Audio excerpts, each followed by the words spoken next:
જોઈ લો સવારના પોરમાં હો ભાઈ, સવારના 7 વાગ્યા જોઈ લે પોપલેટ તોડી નાખ્યું એ આપણે. પછી લીરો બાંધ્યો તો પણ તોય આ રહ્યું નથી હરખી રીતના. આખો ડીઝલ થઈ ગયું છે, જોઈન્ટ નોખો થઈ ગયો અહીંથી આપણો કમ્પ્લેટ.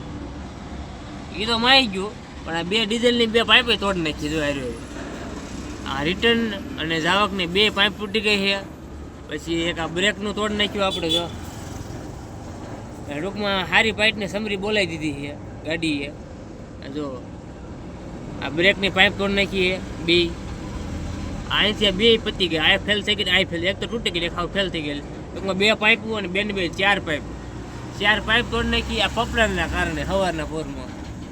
આ પપલર તૂટીને સીધું આ ભટકાણું ખૂણામાં આવ્યું ને એમાં આ બધું વીખી નાખ્યું. આ સાઈડનું આમ જુઓ ને ઓલી બાજુ તો કાંઈ ન થાય, પણ આ બાજુ આવ્યું પપલર તૂટીને સીધું આ બધું પતી ગયું. અહીંથી પપલર અહીં કેમ આવ્યું ને નથી ખબર. લ્યો અહીંથી તૂટીને અહીંયા પપલર આવ્યું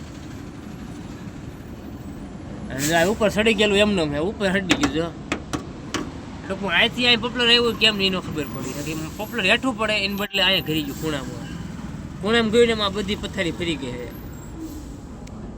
જોઈ લો અને આ કઠણા અહીંયા હો ભાઈ અત્યારના પોરમાં. જો આજ મુંદ્રા ખાલી કરવાની હતી પોર્ટમાં, એને બદલે આખો દી આઈને જ જાય છે રિપેરિંગ.